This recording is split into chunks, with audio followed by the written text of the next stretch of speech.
বিসমিল্লাহির রহমানির রহিম।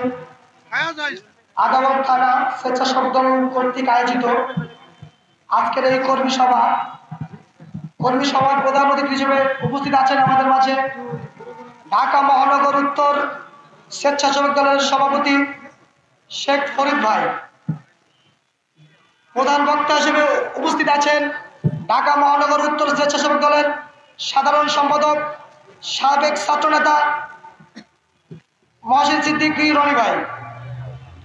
বিশেষ অতিথি হিসেবে উপস্থিত আছেন মোহাম্মদপুরের কৃতি সন্তান মোহাম্মদপুর 29 নং ওয়ার্ড জনতার কাউন্সিলর জনাব লিটন মাহমুদ বাবু ভাই। উপস্থিত আছেন বিশেষ অতিথি হিসেবে নাসিরউদ্দিন পলাশ ভাই।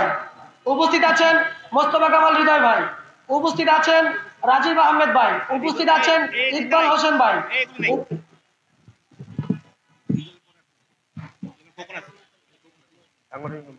উপস্থিত আছেন ঢাকা মহানগর উত্তর স্বেচ্ছাসেবক দলের সাংগঠনিক সম্পাদক খোকন ভাই এবং ঢাকা মহানগর উত্তরের সকল পর্যায়ের নেতৃবৃন্দ।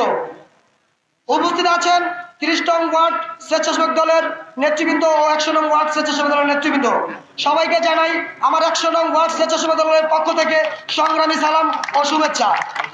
প্রিয় নেতৃবৃন্দ, আজকে যেহেতু কর্মী সভা, তাই কর্মীদের দিয়ে কিছু কথা বলতে চাই। বিগত ফ্যাসিস্ট সরকার পতন হওয়ার পর আমরা দেখতে পাচ্ছি 5 তারিখের আগে যে লোকগুলি নিয়ে আমরা প্রোগ্রাম মিছিল মিটিং করতাম, তারা আসলে দলের স্পষ্ট প্রাণ, তারা দলের নিবেদিত প্রাণ, তারা ছিল প্রকৃতপক্ষে দলের ভক্ত, তারা ছিল প্রকৃতপক্ষে দলকে ভালোবেসে প্রোগ্রাম মিছিল মিটিংগুলি করত। কিন্তু এখন দেখতে পাচ্ছি 5 তারিখের পর ওই যে দুর্দিনের যে কর্মীগুলি আমাদের সাথে কষ্ট করলো, জেল খাটলো, গুলি খেলো, আজকে তারা জায়গা পাচ্ছে না, সামনে পাচ্ছে তারা হাইব্রিড নেতারা। 5 তারিখের আগে তাদেরকে খুঁজেও পাওয়া যায় নাই।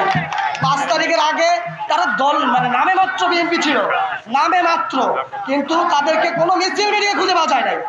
আজকে দেখা যাচ্ছে ওই হাইব্রিড নেতারাই সামনে।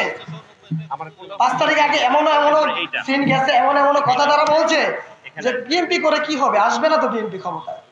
আজকে তারাই সবার আগে মিছিল নিয়ে সামনে যাচ্ছে, কিন্তু ওই দুর্দিনের যে কর্মীটা তারা কিন্তু সামনে জায়গা পাচ্ছে না, পাচ্ছে কোথায়? মিছিলের শেষ প্রান্তে। তাদের মনে অনেক কষ্ট। আজকে আমি স্টেজে আসার আগেও কিছু লোকজন বলতেছিল, ভাই দেখেন যাদেরকে চিনিও না তারা সামনে, আমরা এত কষ্ট করলাম কিন্তু আমরা ও সঠিক মূল্যায়নটা পাচ্ছি না। আমি আমার সিনিয়রদের দৃষ্টি আকর্ষণ করতে চাই, আপনারা এই বিষয়টা যাচাই বাছাই করে যাতে হাইব্রিড নেতা কোনোভাবে চান্স না পায়, এই ব্যাপারটা বিশেষভাবে অনুরোধ করব। আপনারা এই ব্যাপারটা একটু মাথায় নিয়ে পর্যালোচনা করে একটু বিষয়টা দেখবেন, এটা আমার অনুরোধ। এই আশা ব্যক্ত করে আমি আজকের এই সংক্ষিপ্ত বক্তব্য শেষ করলাম।